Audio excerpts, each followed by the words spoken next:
শুভ সকাল সুপ্রিয় দর্শক, আপনাদের সবাইকে আমন্ত্রণ জানিয়ে শুরু করছি চ্যানেল 24 এর সাপ্তাহিক নিয়মিত আয়োজন জিসকা প্রেজেন্স পিউলি মেডিকেল 24 অনুষ্ঠানে আজকের পর্বে আপনাদের সাথে আছি আমি ডাক্তার সিফাত রহমান। আজ ওয়ার্ল্ড হাইপারটেনশন ডে বা বিশ্ব উচ্চ রক্তচাপ দিবস।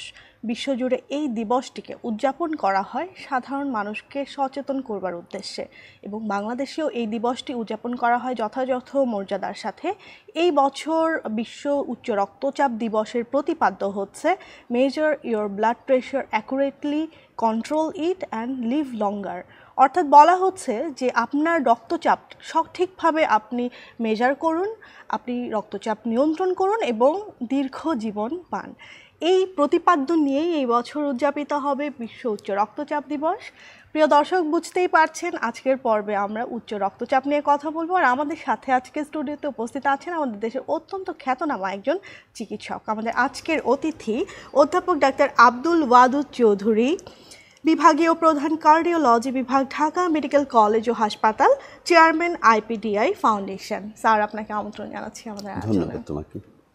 প্রিয় দর্শক, আমাদের এই আয়োজনটি সরাসরি সম্প্রচারিত হচ্ছে। আপনারা কিন্তু রক্তচাপ বিষয়ক বা উচ্চ রক্তচাপ বিষয়ক যে কোনো প্রশ্ন আমাদের আজকের অতিথির কাছে করতে পারছেন। যেই নাম্বারটিতে ডায়াল করতে হবে সেটি টিভি স্ক্রলে দেখতে পাচ্ছেন।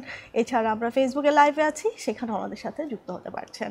স্যার, আপনাকে আবারও আমন্ত্রণ জানিয়ে শুরু করছি আমাদের আজকের আয়োজন। বলছিলাম যে আমাদের এই বছরের প্রতিপাদ্যের কথা আমরা খুব সুন্দরভাবে যদি বিশ্লেষণ করি, যে তিনটা কথা কিন্তু স্যার বলা হচ্ছে।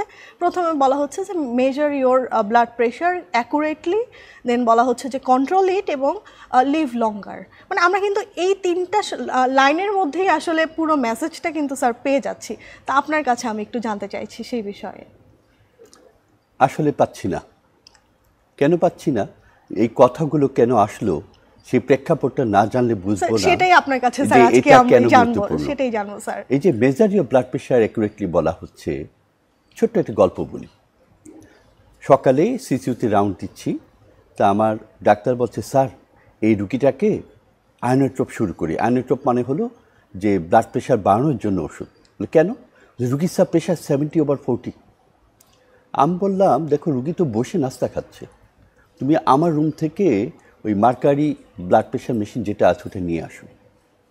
ওটা দিয়ে মেপে দেখা গেলো রুগীর অ্যাকচুয়ালি ব্লাড প্রেশার হলো 110/60 বা তার একটু উপরে। তার মানে যে মেশিনটা ছিল সেটা অ্যাবসলিউটলি রাবিশ। মুশকিল হলো আপনি বাজার থেকে যে কিনবেন হুবহু একই রকম দেখতে ব্লাড প্রেশার মেশিন অ্যানারয়েড যেগুলো আছে, আপনি 800 টাকাতেও পাবেন, 2000 টাকা বা তার উপরেও পাবেন। কোনটা যে আসল কোনটা যে নকল বোঝার কোনো ক্ষমতা কারো নেই। ওখানে লেখা দেখবেন আলপ K2 made by Japan. Japan এই জিনিস বানায় না। তাহলে আমি জানি না কোত্থেকে আসে। বিএসটিআইর পক্ষ থেকে যে কোনো সেই স্ট্যান্ডার্ডাইজেশন একটা ব্যাপার আছে। আমাদের দেশে এই মেডিকেল ইকুইপমেন্টের ক্ষেত্রে তাদের ইন্টারভেনশনটা খুব জরুরি হয়ে গেছে, এবং এই জন্য মেজার ইয়োর ব্লাড প্রেশারের একটা জিনিস আসলো, ইকুইপমেন্ট। 2 নম্বর, আমি যে মাপছি আমার মাপাটা কি ঠিক হচ্ছে? এই ব্লাড প্রেশারটা আমাদের কার্ডিওলজি পেশেন্টদের একটা বেসিক জিনিস, তো সেটা মাপার কিন্তু একটা নিয়মকানুন আছে। আমি যদি ঘরে মাপি তাহলে আমার রুগীকে ঠান্ডা মাথায় বসতে হবে। এই মাপার 1 ঘন্টার মধ্যে ধূমপান, চা খাওয়া, কফি খাওয়া, উত্তেজক কিছু খাওয়া নিষেধ। চেয়ারে বসবে, পা দুটো মাটিতে থাকবে, শির দ্বারা সোজা করে হেলান দিয়ে, হাতটা টেবিলের উপরে থাকবে, কনুইটা টেবিলের উপরে ভর থাকবে। এখানে যে মাপবো, আমি মোটা একটা কোটের উপরে, আমার এরকম কোট পরে থাকলে হবে না, আমি কোটটা খুলে নিতে হবে। পাতলা শার্ট বা ব্লাউজ থাকতে মেনে নিলাম। সবচেয়ে ভালো হয় একদম যদি খালি হাত হয়। এই যে এলবোর ব্যান্ডটা, কনুইর যে ভাঁজটা, তার 1 ইঞ্চি উপরে আমার কাফটা থাকতে হবে। এখন আমি যদি খুব মোটা হই বা খুব চিকন হই, যে স্ট্যান্ডার্ড যে কাফ আছে সেটা দিয়ে মাপলে কিন্তু আসলে অ্যাকুরেট হয় না। তার জন্য একটু ছোট বড় করতে হয়। খুব মোটা লোকের জন্য নর্মাল প্রেশার দিয়ে মাপা উচিতই না। তাদের জন্য পায়ে যে ব্লাড প্রেশার মাপি আমরা, থাইয়ে যে মাপি, ওইরকম মোটা কাফ দরকার। সেটা ভার্চুয়ালি আমাদের বেশিরভাগ লোকজনের কাছে নেই। বাচ্চাদের অনেক ছোট আকারের কাফ দরকার, এই বড়দের কাফ দিয়ে মাপলে হবে না। সেই যে মাপলাম, তা আমি যদি উঠিয়ে ধুমধাম করে প্রেশার উঠিয়ে দিলাম, দিয়ে মেপে নিলাম, হবে না। ওটা মাপা এবং প্রেশারটা ছাড়া সেটা দেখার একটা হিসেব আছে। আমি যখন শুনছি প্রেশারটা নামার সময় প্রথম যে শব্দটা হলো সেটা হলো উপরের প্রেশারটা, সিস্টোলিক প্রেশারের পরিচায়ক। তারপরে যখন আস্তে আস্তে শব্দের টোনটা চেঞ্জ হতে থাকে, একটা সময় বন্ধ হয়ে যায়, সে যেখানে শেষ হলো সেটা নিচের রক্তচাপ, ডায়াস্টোলিক। এইটা যে মাপার জন্য আমার কিন্তু একটু ট্রেনিং দরকার। আমি ধুমধুম করলেই শুনলে হবে না। ইলেকট্রনিক মেশিন যদি মাপি, আমি একটু কমন সেন্স কথা বলি। আপনি প্রথমবার দেখে ছেড়ে দিন, প্রেশারটা ছেড়ে দিলেন, আবার 30 সেকেন্ড বা 1 মিনিট পরে আরেকবার মাপেন, আবার ছেড়ে দিন, তৃতীয়বার আরেকবার মাপেন, 1 মিনিট পরে ছেড়ে দিন। আপনার সব কাজ মিলে 3 মিনিট 4 মিনিট লাগবে। এই দ্বিতীয় তৃতীয় গড়টা যদি আপনি নেন, তাহলে মোটামুটি অ্যাকুরেট ব্লাড প্রেশারের কাছাকাছি আসবে। এটা হলো মেজার অফ ব্লাড প্রেশার, একটা ইম্পর্টেন্ট জিনিস। বলা হচ্ছে যখন মাপবো আমার কথা বলা যাবে না, যিনি মাপছেন উনি কথা বলবেন না। ওরে রান্নাঘরে এটা কররে, মা এরকম বলছে আমি প্রেশার মাপছি, হবে না। উনি ঠান্ডা মাথায় চুপচাপ বসে ঠান্ডা মাথায় মাপতে হবে, তাহলে কি অ্যাকুরেটলি মাপা হলো। স্যার বাস্তবে কি আসলে মানুষ এই যে তথ্যগুলো স্যার আপনি বললেন খুব এই ছোট জন্যই তো ছোট বলা, তথ্য কিন্তু ভীষণ গুরুত্বপূর্ণ। এই জন্যই তো আজকের এই অনুষ্ঠান, সচেতনতার কথা যেটা এসেছে সেজন্যই। 2 নম্বর কন্ট্রোলের কথা বলা হচ্ছে। আমি কন্ট্রোল মানে কি, মানে আসলে কন্ট্রোল মানে কি? অনেকের ধারণা আমার 120/80 হতেই হবে, না হলে আমার খুব খারাপ অবস্থা। আপনাকে কে বলেছে যে একটা পয়েন্টে আপনার প্রেশার স্থির থাকতে হবে? আপনি ছোটবেলায় বায়োলজিতে পড়েছেন জীবনের লক্ষণ হলো পরিবর্তন, এখানেও তাই। আপনি অবস্থায়, বসা অবস্থায়, রাগত অবস্থায়, দৌড়ানো অবস্থায়, খাওয়ার অবস্থায়, ঘুমের সময়, আপনার বডির চাহিদা এক এক সময় এক এক রকম। আপনার ব্লাড প্রেশারও অল্প করে ভেরিয়েশন হতে হবে, তবে সেটা একটা রেঞ্জের মধ্যে হতে হবে। নর্মাল প্রেশার কত? 100, উপরেরটা 100 থেকে 139, নিচেরটা 60 থেকে 89। 140/90 হলো কাট অফ পয়েন্ট, যেটাই চলে গেলে এবং একাধিকবার যদি আমি একই রকম এইভাবে পাই, তাহলে আপনাকে আমি উচ্চ রক্তচাপের রোগী বলবো। উপরেরটাও বেশি হতে পারে, নিচেরটাও বেশি হতে পারে, অথবা দুটোই বেশি হতে পারে, কিন্তু একাধিকবার, একবার পেলেই বলবো না, তাকে তো একটা ফলো আপে রাখতে হবে। এক্স্যাক্টলি। এখন যদি আমরা চাই কি, আমরা কন্ট্রোল বলতে বোঝাই যে বেশিরভাগ ক্ষেত্রে আমাদের চাহিদা হলো আপনার প্রেশার 110/70 উপরে থাকবে, ওদিকে ম্যাক্সিমাম 135/85 নিচে থাকবে। বেসিক আইডিয়া হলো 130/80 বা তার নিচে থাকলেই আমি মহা খুশি, ওয়ান্ডারফুল, আপনার প্রেশার কন্ট্রোল। এই হলো কথা। লিভ লঙ্গারের কথা আসছে, কেন আসছে? ব্লাড প্রেশার কি এত গুরুত্বপূর্ণ? জি জনাব, আসলেই গুরুত্বপূর্ণ। কতটুকু? হিসেব বলছে যে টোটাল যা ডেথ হয় হাইপারটেনশন এককভাবে সবার উপরে কত পার্সেন্ট? 13.5%-এর উপরে, 13.8, মোটামুটি ধরলাম 13% বা 14%-এর মতো। টোটাল ডেথের একটা কারণ যদি মৃত্যুর কারণ হিসেবে ধরি, এটা একটা। আচ্ছা, আর কি? কেন লঙ্গার কথা বলা হচ্ছে? শুধু বেঁচে থাকাই তো জীবন হতে পারে না, জীবনটা আমি কোয়ালিটি অফ লাইফ কিনা। প্রেশার কন্ট্রোল করলে আপনার ব্রেন স্ট্রোকের রিস্ক কমে যাচ্ছে 40, 50, 60%। কী ধরনের স্ট্রোক, সেটা হ্যামোরেজিক কি ইস্কেমিক, তার উপর নির্ভর করে বলছি। হার্ট ডিজিজের, হার্ট অ্যাটাকের চান্স কমে যাচ্ছে কমপক্ষে 25%। হার্ট ফেলিওর চান্স কমে যাচ্ছে কমপক্ষে 40 থেকে 50% বা তারও বেশি। কিডনি ফেলিওরের চান্স কমে যাচ্ছে 40 থেকে 50%। ছোট্ট একটা হিসেব বলি, ধরেন কারো স্টেজ 1 বা স্টেজ 2 সিকেডি, তাদের ক্ষেত্রে প্রেশার সিকেডির কারণ, ক্রনিক কিডনি ফেলিওরের কারণ, ক্রনিক কিডনি ডিজিজ সিকেডি, তার কারণ হলো প্রেশার এককভাবে প্রায় 40% কেসে। আমি যদি স্টেজ 4-5 পেশেন্ট নেই যারা অ্যাডভান্স কিডনি ফেলিওর, দেখা যাবে তার 84%-এর উপরই উচ্চ রক্তচাপ আছে। মানে সেক্ষেত্রে প্রেশার শুধু প্রেশারের জন্য শুধু কিডনি ডিজিজ হচ্ছে তা না, কিডনি ডিজিজের জন্য উল্টা প্রেশারও হচ্ছে। মানে দুটোর মধ্যে একটা ইন্টাররিলেটেড, যত অ্যাডভান্স হবে তত প্রেশার কন্ট্রোলটা তত ইম্পর্টেন্ট হয়ে দাঁড়াচ্ছে। চোখে রক্তপাত তার একটা বড় কারণ। আমি সেদিন দেখছি একটা রোগীর অপারেশন দেরি করতে হচ্ছে, কেন? আমাদের সাথে ফোনে একজন দর্শক আছে, আমরা ফোন কলটি নিয়ে আসছি। হ্যালো, আসসালামু আলাইকুম। হ্যালো, ওয়ালাইকুম আসসালাম। আমি নাটোর থেকে রবিউল ইসলাম বলছিলাম। জি দর্শক, আমরা শুনতে পাচ্ছি। হ্যাঁ, আচ্ছা, আমাদের যে কোনো ঘটনাক্রমে প্রেশার বেশি হয়ে যায়, কোনো টেনশন বা এরকম কারণে, তো ডাক্তার সাহেবের পরামর্শ নেওয়ার পরে বলেন যে ওষুধ এখন আপনার চলতে থাকবে, এটা আর বাদ দেওয়া যাবে না কখনো। এই বিষয়টা সম্পর্কে একটু জানতে আচ্ছা, চাচ্ছি। ভীষণ গুরুত্বপূর্ণ একটা বিষয় কিন্তু আমাদের দর্শক তুলে এনেছেন যে ডাক্তার সাহেব বলেছেন যে প্রেশারের ওষুধ সবসময় খেতে হবে এবং সেটা বন্ধ করা যাবে না। স্যার, আমার মনে হয় যে এই বিষয়টা নিয়ে আমরা একটু বিস্তারিত কথা বলতে পারি। তার আগে স্যার, আপনি যেই প্রসঙ্গে ছিলেন, আপনি টার্গেট অর্গানগুলোর কথা এই যে বলছিলেন টার্গেট স্যার। অর্গান ড্যামেজের কথা বলছিলাম না, আমার কিন্তু কথা প্রায় শেষ হয়েছে। আচ্ছা। ওই যে রোগীর প্রেশার দেখা গেল তার অপারেশন ডেট পিছিয়ে দিতে হচ্ছে, প্রেশার কন্ট্রোল নাই কেন? অপারেশনের সময় টেনশনে, উত্তেজনায় তার প্রেশার মারাত্মকভাবে বেড়ে যেতে পারে। এসেছে সিম্পল একটা গলব্লাডার অপারেশন করতে, সে আবার বাড়ি যাবে হার্ট ফেলিওর নিয়ে, এটা তো কোনো কাজের কথা না। এটা কিন্তু হয়। এখন কি ওষুধ খাচ্ছি, কেন খাচ্ছি, আমার সাথে অন্য কি রোগ আছে, তার উপর নির্ভর করে কিন্তু ওষুধগুলো এক একজনের এক এক রকম হয়। ওই যে জিজ্ঞেস করছিলেন যে আমি সেদিন দেখছি যে একজনের তার খুব প্রিয় দাদি আম্মা মারা গেছেন, ইয়াং মেয়ে, তার প্রেশার খুব সাংঘাতিক বেশি পেয়েছে, খালি কাঁদছে আর প্রেশার দেখছে, দেখে একজন সেটাকে প্রেশার ওষুধ খাইয়ে দিল। আমি বললাম এটা তো উচ্চ রক্তচাপ না, প্রেশার সাময়িকভাবে বাড়া কিন্তু উচ্চ রক্তচাপ না, পারসিস্টেন্টলি রেইজড ব্লাড প্রেশার। আপনার যদি একাধিক দিনে একাধিকবার মেপে আপনার প্রেশারটা 140 অথবা নিচেরটা 90 বা এর বেশি থাকে, তাহলে আমি আপনাকে উচ্চ রক্তচাপের রোগী বলবো। আর সাময়িকভাবে বাড়লো, আপনার ছেলেটা আপনার সাথে বেয়াদবি করলো, আপনার কর্মচারী আপনার সাথে বেয়াদবি করলো, আপনি খেপে গেলেন, মাথায় রক্ত চেপে গেল, আপনার প্রেশার কিন্তু বাড়বে। এবং এটা আবার রিভার্সিবল, আবার এটা সেটা reversible, স্বাভাবিক এটা কন্ডিশনে আবার বডি চলে সাময়িক আসবে। রিঅ্যাকশন।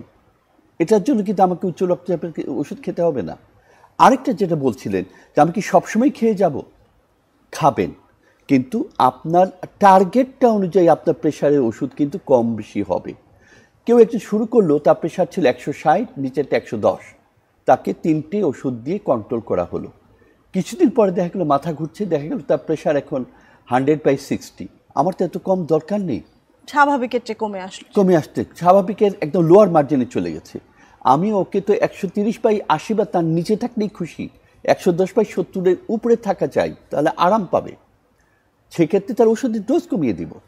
আপনার হঠাৎ করে একটা রোড ট্রাফিক অ্যাক্সিডেন্টে সাংঘাতিক ব্লিডিং হলো, তো আপনার তো ব্লাড Acute প্রেশারটা blood loss হলো। তখন তো কমে ব্লাড প্রেশার পাওয়া যাবে Hypovolemia না, হবে। তখন তো ওষুধ খাওয়ার প্রশ্ন উঠে না।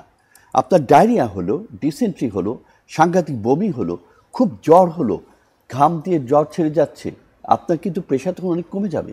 তখন কিন্তু প্রেশার ওষুধ অনেক কমিয়ে খেতে হয়, দরকার পড়লে 1 দিন 2 দিন 3 দিন বন্ধ রাখতে হয়। একটা অপারেশনের পরে রুগী খেতে পারছে না, আইভি স্যালাইন চলছে, দেখা যায় রুগীর কিন্তু প্রেশার অনেক কমে যাচ্ছে। আমরা কিন্তু তখন দেখে দেখে ডোজটা অ্যাডজাস্ট করি। উচ্চ রক্তচাপের চিকিৎসা মানে ওষুধ খাওয়া না, উচ্চ রক্তচাপের চিকিৎসা মানে যে করে পারি সেটাকে কন্ট্রোল, একটা রেঞ্জের মধ্যে রাখা, এবং সেটার কন্ট্রোলের মধ্যে অংশ কিন্তু শুধু ওষুধ খাওয়া না, এখানে লাইফস্টাইল জীবন চেঞ্জটা ধারণের খুব অনেক কিছু গুরুত্বপূর্ণ। জড়িত।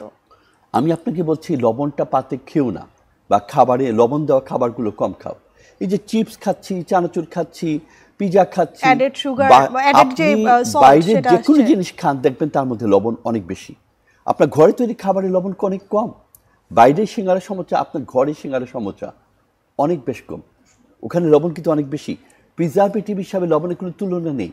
কাজে খাবার ভালো রাখতে হলে লবণ দিতেই হয়, অথবা চিনি। কাজে আপনি চিনিটা কম খাচ্ছেন, লবণটা কম খাচ্ছেন, সিগারেট খাচ্ছেন না, হাঁটছেন, চর্বিযুক্ত খাদ্য খাচ্ছেন কিন্তু হিসাব করে খাচ্ছেন, এগুলো তো প্রেশারের ট্রিটমেন্ট।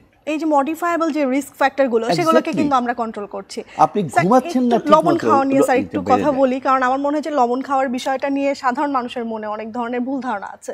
যে আপনারা সাধারণত বলে থাকেন যে কাঁচা লবণ খাবেন না, রোগীরা কিন্তু অনেক সময় ইনফরমেশন পায় যে লবণ কাঁচা খাওয়া যাবে না, তার মানে কি ভেজে খাওয়া যাবে। মানে এই যে স্যার প্রচলিত যে মিথগুলো, যেগুলো আসলে আমাদের সামাজিক যেই স্ট্রাকচার, সেখানে কিন্তু স্যার ওতপ্রোতভাবে জড়িত এটা আছে। কিন্তু খুব ভালো কথা। আসলে কতটুকু লবণ খাওয়া যাবে এবং সেই লবণটা কি ভেজে খেলে সেফ কিনা, এটা আমার মনে হয় যে অনেকের প্রশ্ন। এটা এই জন্য আমি কিন্তু সবসময় বলি পাতে লবণ খাবেন না, অতিরিক্ত লবণটা নেওয়া তার যাবে মানে না। খাবারে আসলে লবণ তত বেশি দেওয়া হয় না। আর বিশেষ করে আমাদের ঘরের খাবার রুগীদের বলে দিলে তারা কিন্তু মানেন। পাতের লবণটা এক্সট্রা। মুশকিল হলো বিয়ে বাড়িতে যাচ্ছি, বোরহানি খাচ্ছি, বোরহানিতে প্রচুর লবণ। খেয়াল করে দেখেন, আপনি বাইরের একটা সিঙ্গারা, ঘরের সিঙ্গারা খেলেই বুঝবেন ওটা লবণ কত, এটা কত।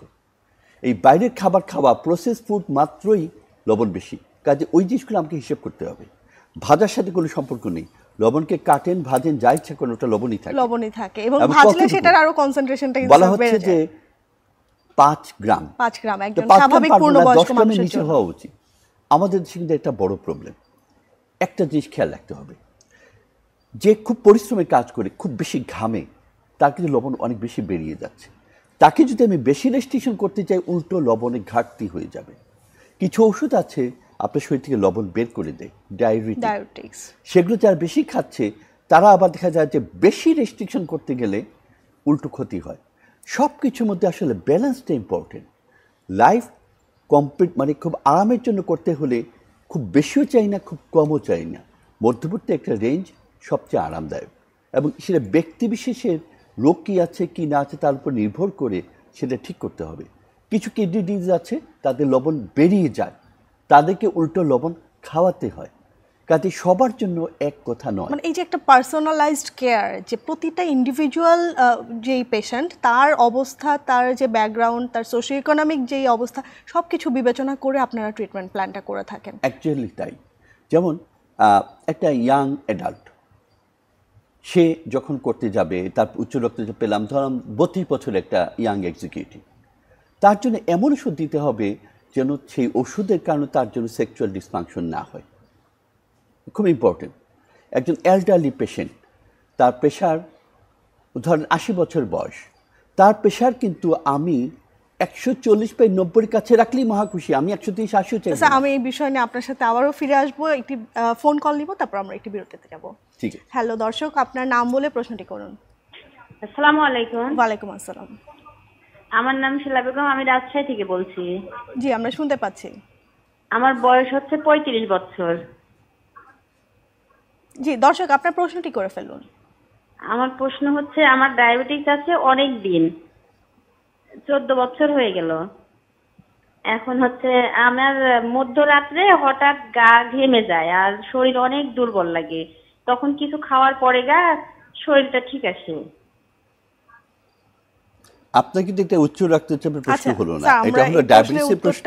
আমরা আপনার উত্তর হচ্ছে ওই সময় ব্লাড সুগারটা মেপে দেখেন অনেক কমে যায়, তার মানে আপনার রাতের ডায়াবেটিসের ওষুধটা ঠিক করতে হবে যাতে সেটা এই ব্লাড সুগার বেশি কমে যাওয়াটা না হয়। এটা খুব গুরুত্বপূর্ণ। আমরা একটু বিরতিতে যাচ্ছি। প্রিয় দর্শক, জিসকা প্রেজেন্স পিউলি মেডিকেল 24 অনুষ্ঠানে এই পর্যায়ে একটি ছোট্ট বিরতিতে যাচ্ছি। বিরতির পর আমাদের আলোচনা পরবর্তী অংশ নিয়ে ফিরে আসছি, আমাদের সাথে থাকুন।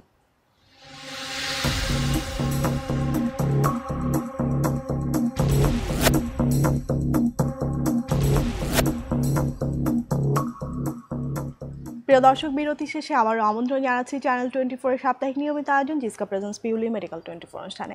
আজকের পর্বে আমরা কথা বলছি উচ্চ রক্তচাপের ঝুঁকি এবং আমাদের করণীয় বিষয়। আর এই গুরুত্বপূর্ণ বিষয়টি নিয়ে কথা বলবার জন্য আজকে আমাদের সাথে স্টুডিওতে উপস্থিত আছেন অধ্যাপক ডাক্তার আব্দুল ওয়াদুদ চৌধুরী, বিভাগীয় প্রধান কার্ডিওলজি বিভাগ, ঢাকা মেডিকেল কলেজ ও হাসপাতাল, চেয়ারম্যান IPDI ফাউন্ডেশন।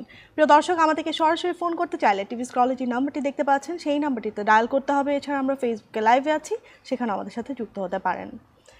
স্যার, অনেকগুলো গুরুত্বপূর্ণ কথা আপনি বলেছেন এবং আপনার মাধ্যমে আমি বিশ্বাস করি যে আমাদের টিভি সেটের সামনে যারা বসে আছেন ওনারা উপকৃত হচ্ছেন এবং আপনি খুব সহজ ভাষায় আসলে সাধারণ মানুষের বোধগম্যতার জন্য বলছেন। আমি এখন একটু আপনার কাছে জানতে চাই যে আপনি কন্ট্রোলের কথা বলছেন, বা কন্ট্রোলের কথা আসলে স্যার বিশ্বব্যাপী এখন বলা হচ্ছে যে কন্ট্রোল করুন, কিন্তু বাংলাদেশের বর্তমান সিনারিওটা কি, যে বাংলাদেশ আসলে কি উচ্চ রক্তচাপ সেই কন্ট্রোলের যেই ফেজটা বা যেই কমপ্লায়েন্সটা আমরা কি সেখানে পৌঁছাতে পেরেছি? একটা কথা আছে উচ্চ রক্তচাপ সম্বন্ধে, চিকিৎসা সম্বন্ধে, রুল অফ হাফ। অর্ধেকের বেশি রোগী জানেই না যে তার উচ্চ রক্তচাপ আছে। কেন? এক নম্বর কথা হচ্ছে উচ্চ রক্তচাপ 80-90% রোগীর ক্ষেত্রে কোনো রকম সিমটমই তৈরি করে না। আমি না মাপলে আমি জানি না যে আমার উচ্চ রক্তচাপ আছে। সেটা কত হতে পারে? আমি দেখছি পেশেন্ট যার 180-110, তার বিন্দুমাত্র সিমটম নেই, সেটাই পাচ্ছে না।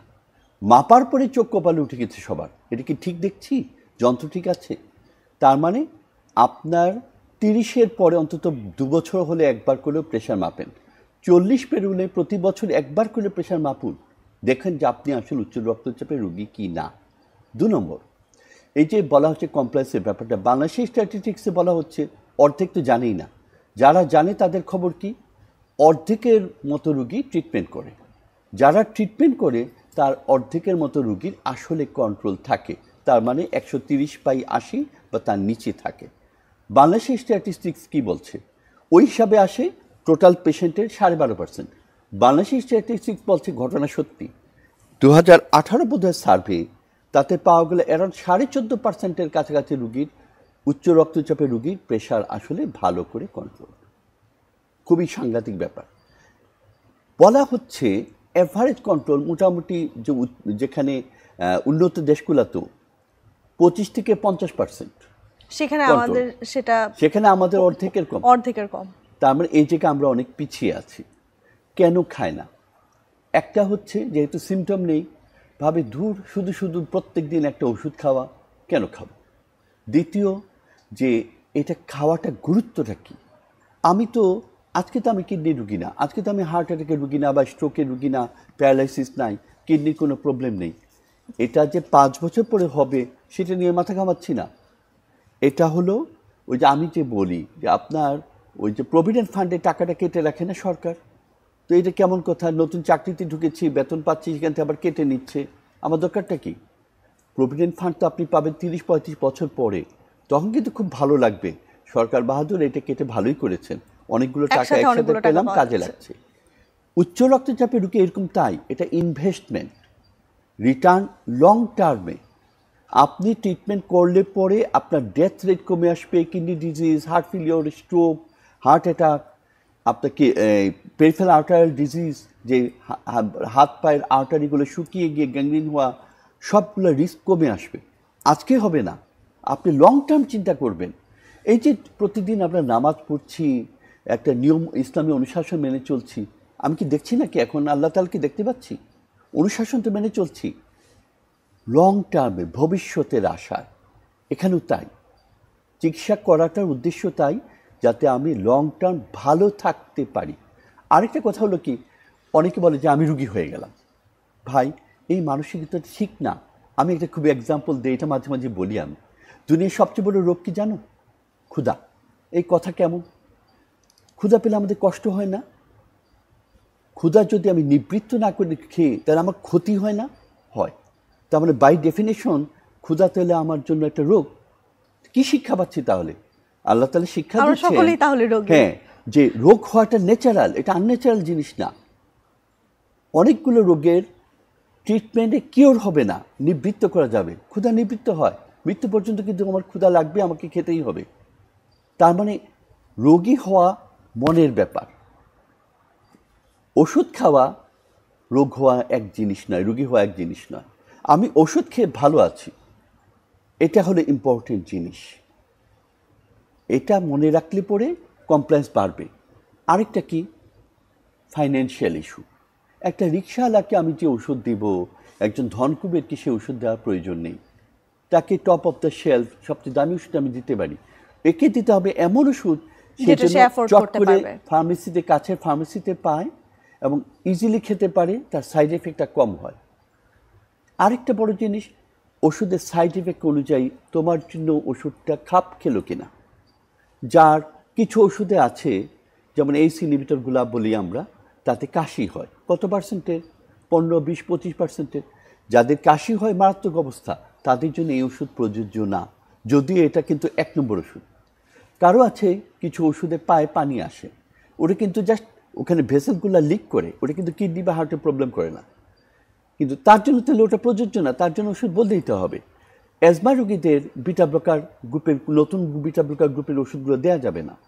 ওই যে বলছিলাম ইয়াং এডাল্ট, তার সেক্সুয়াল ডিসফাংশন হচ্ছে, তাকে ডায়াবেটিক বা বিটা ব্লকার দিলে প্রবলেম হবে, তার জন্য এই ইনহিবিটর বা এআরবি বলি আমরা।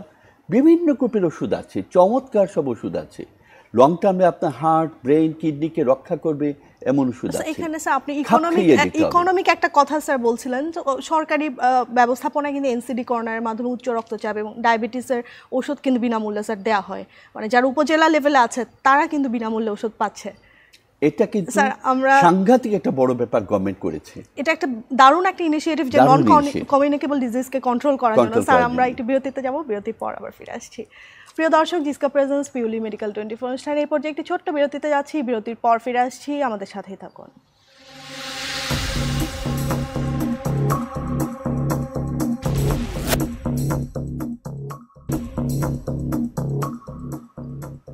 বিরতি শেষে আবারও আমন্ত্রণ জানাচ্ছি চ্যানেল 24-এর সাপ্তাহিক নিয়মিত আয়োজন জিসকা প্রেজেন্স পিউলি মেডিকেল 24 অনুষ্ঠানে। প্রিয় দর্শক, আজকের পর্বে আমরা কথা বলছি উচ্চ রক্তচাপের ঝুঁকি এবং আমাদের করণীয় বিষয়ে ভীষণ গুরুত্বপূর্ণ কথা হচ্ছে, আলোচনা হচ্ছে আমাদের আজকের আমন্ত্রিত অতিথির সাথে। আমাদের সাথে আজকে উপস্থিত আছেন অধ্যাপক ডাক্তার আব্দুল ওয়াদুদ চৌধুরী, বিভাগীয় প্রধান কার্ডিওলজি বিভাগ, ঢাকা মেডিকেল কলেজ ও হাসপাতাল, চেয়ারম্যান IPDI ফাউন্ডেশন। প্রিয় দর্শক, আমাদেরকে ফোন করতে চাইলে যে স্ক্রলে যে নাম্বারটি দেখতে পাচ্ছেন সেই নাম্বারটিতে ডায়াল করতে হবে। স্যার, ডোজ অ্যাডজাস্টমেন্টের কথা হচ্ছিল বা ঔষধ অনেক ক্ষেত্রে বন্ধ করে দেওয়ারও প্রয়োজনীয়তা হতে পারে, সেটাও স্যার আপনি বলছিলেন।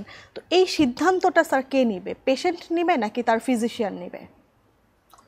খুব সহজ কথা হলো, আমি ওষুধটা কে শুরু করেছিল? ফিজিশিয়ান, চিকিৎসক। অবশ্যই চিকিৎসককে নিতে হবে। এখন তার প্রয়োজনীয়তা আছে কিনা আমি তো বলেছি, আপনি যখনই একটা লেভেলের ওষুধ শুরু করলেন প্রয়োজন অনুযায়ী তার ডোজ অ্যাডজাস্ট করতে হবে।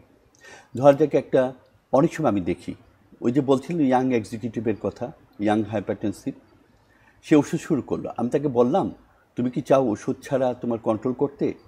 সবাই বলে হ্যাঁ চাই। আমরা, তাহলে তোমার নিজের কিছু কমিটমেন্ট থাকতে হবে, আমি তোমাকে হেল্প করব। কিভাবে? বলে তুমি প্রথমে ওষুধ শুরু করবে, তোমার টার্গেট হলো এটা, এই রেঞ্জে পৌঁছতে হবে। তুমি তার সাথে রেগুলার এক্সারসাইজ করবে, সিগারেট ছেড়ে দিবে, টাইম মতো ঘুমাবে, লবণ কম খাবে, চর্বিজাতীয় খাবার কম খাবে, একটা হেলদি ফুড খাও। তার মানে কি তুমি বার্গার একদম খাবা না? খাবা, কিন্তু আগে খেতাম সপ্তাহে 4 দিন, এখন খাবা হয়তো সপ্তাহে 1 দিন। তুমি কি কাচ্চি বিরিয়ানি খাবা না? খাবা, কিন্তু পরিমাণটা হিসেব করে সপ্তাহে 1 দিন, মাত্রা রেখে আনো, মাত্রাতিরিক্ত না। তাহলে তোমার কিছুদিন পরে দেখা যায় আমি আস্তে আস্তে ডোজ কমিয়ে তোমাকে চেষ্টা করব বন্ধ করতে। তুমি হয়তো 40 বছর পর্যন্ত হয়তো শুধু এই লাইফস্টাইল চেঞ্জ, ওটা কিন্তু প্রেশারের ট্রিটমেন্টের তো দুটো অংশ, লাইফস্টাইল চেঞ্জ এবং ওষুধ, দুটো মিলে তোমাকে হয়তো ওষুধের অংশটা আমি বন্ধ করতে পারবো। তারপরে দেখবে একটা সময় গিয়ে আর পারছো না, হয়তো তুমি 32 থেকে 40 পর্যন্ত 8 বছর এইভাবে মেনটেন করতে পারলে, তারপর আবার শুরু করতে হবে। তার মানে এখানে ডগমেটিক হলে চলবে না যে আমি খাবই না অথবা আমি খাবই, দুটোরই কোনোটা ঠিক না। আমার টার্গেটটা কি? কন্ট্রোল করা, এই লেভেলে রাখা প্রেশারটা, মানে সেটা আমি মাঝামাঝি একটা যেভাবে পারি অবস্থানে করি। আসা, এক্সট্রিম যে ব্যাপারটা সেটা লাগছে না। স্যার, এই যে মোটিভেশনটা স্যার আপনি বলছিলেন যে আমি তোমাকে হেল্প করব, পেশেন্টকে আপনি বলছেন যে আমি তোমাকে মোটিভেশন দিব, পেশেন্টকে তার লাইফস্টাইল যেই চেঞ্জের কথাগুলো স্যার বলছিলেন, এখানে কিন্তু স্যার পেশেন্ট কাউন্সেলিং বা পেশেন্ট এডুকেশনটা স্যার অনেক বেশি গুরুত্বপূর্ণ। মানে আপনাদের ট্রিটমেন্ট বা যে ম্যানেজমেন্টটা আপনারা করেন, আমার ধারণা সেটার মানে মূল ভিত্তিটা যদি বলি সেটা পেশেন্ট কাউন্সেলিং। এই সময়টা কি স্যার আসলে আপনারা প্রতিটা পেশেন্টকে স্যার দিতে পারেন? মানে বাস্তবতার প্রেক্ষিতে স্যার আমি এটা জানতে চাইছি। আমি স্পেশালিস্টের কথা বলি, যেমন আমার ক্ষেত্রে গতকালকে আমার রোগী বলছিল যে আপনাকে তো দেখাতেই পারি না। কেন? আমি ডেইলি 10টা থেকে 20টা রোগীর অ্যাপয়েন্টমেন্ট দিতে পারি। আমি বলি ভাই আমি তো স্পেশালিস্ট, আমার কাছে এসে তোমাকে দ্বিতীয় কারো কাছে যেতে হবে না। যদি সেটা করতে হয় তোমাকে আমার সময় দিতে হবে। এখন যদি আমি প্রতিদিন 100টা করে রোগী দেখার প্ল্যান করে থাকি, অবশ্যই আমি কাউন্সেলিং করব না, সুযোগ নেই, সেই সময় সেটা তো কথা না, এটা সম্ভব না, এটা হওয়া উচিত না। যে রোগীকে বোঝানো কেন সে ওষুধটা খাবে, এই জিনিসটা বলা, কেন সে ওষুধটা কন্টিনিউ করবে, সেটা তাকে কনভিন্স করতে না পারলে ট্রিটমেন্ট ফেলিওর হবে। দ্বিতীয়, কাউন্সেলর নেই আমাদের বিদেশে, কিন্তু সব কিছু কি ডাক্তাররা করছে? না, করছে না। নার্স কাউন্সেলর আছে, ডাক্তাররা ওষুধ ঠিক করে দিচ্ছেন, সব কিছু দেখে তাকে বলেছে আপনি এটা খেতে হবে। নার্স কাউন্সেলর তাকে বোঝাচ্ছে কেন খাবে, কিভাবে খাবে, কি করতে হবে সেগুলো। বার্ডেমে দেখেন না, ওখানে ডায়েটের কাউন্সেলিং করে, কিভাবে চলতে হবে সেটা কাউন্সেলিং করে। এই কাউন্সেলর কনসেপ্টটা আমাদের দেশে নেই। এটা ডাক্তার হতে হবে তা নয়, কিন্তু ডাক্তার বিষয়ে ন্যূনতম জ্ঞান আছে, ট্রেনিং দিয়ে আমি একজন নন ডাক্তারকেও কিন্তু কাউন্সেলর বানাতে পারি। আমার প্রপোজাল ছিল অনেক আগেও যে সরকারি পর্যায়ে এই পদটা তৈরি করে উপজেলা লেভেলে আমাদের কাউন্সিলর রাখা দরকার। এবং স্যার কমিউনিটি লেভেলে কিন্তু স্যার এখন কমিউনিটি ক্লিনিক আছে যেখানে কিন্তু প্রাইমারি হেলথ কেয়ার দেওয়া হচ্ছে, ওখানে কিন্তু দেখো ওখানে কাউন্সেলিং করছে কিন্তু একজন স্বাস্থ্যকর্মী। এক্স্যাক্টলি। আমরা বিভিন্ন জায়গায় যে এখন যে সরকারের যা অ্যাপ্রোচ, যেন মানুষের দোরগোড়ায় চিকিৎসা সেবা পৌঁছতে পারে, ওষুধের ব্যবস্থা করছে স্বাস্থ্যকর্মী। সেই স্বাস্থ্যকর্মীর মধ্যে কিন্তু ডাক্তার ছাড়াও স্পেশালিস্ট, সাধারণ ডাক্তার, নার্সেস, টেকনিশিয়ানস, স্বাস্থ্যকর্মী, সেবাকর্মী যারা আছে, সবাই কিন্তু একটা হেলথ সিস্টেমের অংশ। এই জিনিসটাকে স্ট্রেংথেনিং করা আমাদের দরকার। এমনকি এমনি ডাক্তারদের চেম্বারে হয়তো অনেকে এরকম করতে পারেন যে কাউন্সেলিং জিনিসটা খুব গুরুত্বপূর্ণ। ওষুধ বন্ধ করার যে কথাটা এসছে, কি রোগ হয়েছে, কেন হয়েছে, তার উপর অনেক কিছু বিবেচনা করে প্রেগনেন্সির সময় যে অনেকে উচ্চ রক্তচাপ হয়, সেই উচ্চ রক্তচাপ কিন্তু বেশিরভাগ রোগীর ক্ষেত্রেই 6 সপ্তাহ থেকে 12 সপ্তাহ 3 মাসের মধ্যে মেজরিটি কিন্তু প্রেশার একদম ভালো হয়ে যায়। তার কিন্তু ওষুধ বন্ধ করে দিতে হয়। তার মানে উচ্চ রক্তচাপে রুগী মাত্র যে ওষুধ লাইফ লং সেটা নয়, চিকিৎসা লাইফ লং।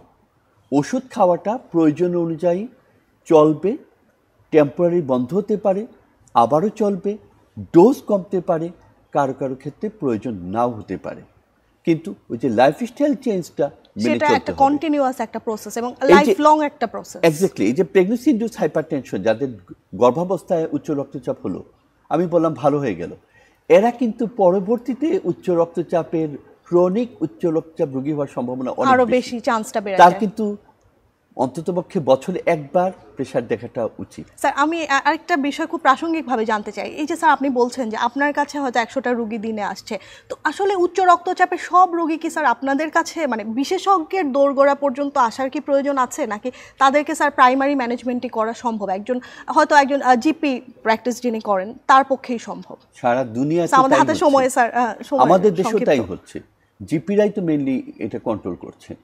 প্রবলেম হচ্ছে এখানে রোগীদেরও স্যার মাইন্ডসেটের ব্যাপার আছে, সব সময় তারা প্রফেসরকেই দেখাতে হবে, রোগী সব বিশেষজ্ঞকেই দেখাতে হবে কেন? জিপিরা দেখে নির্ধারণ করবেন যে এই রোগীটা স্পেশালিস্ট ওপিনিয়ন নেওয়া উচিত। মুশকিল হলো আমাদের দেশে জিপিদের এই অ্যাটিটিউডটাও ঠিক নেই। আমি যেমন এই জন্য কম দেখি, আমি বলি আমি রেফারেল রোগী ছাড়া দেখা স্যার উচিত আমরা না। শেষ করব স্যার, আপনার সাথে আলোচনা আসলে স্যার আরো অনেকক্ষণ করা যেত, আরো অনেক কিছু আপনার কাছে জানার ছিল।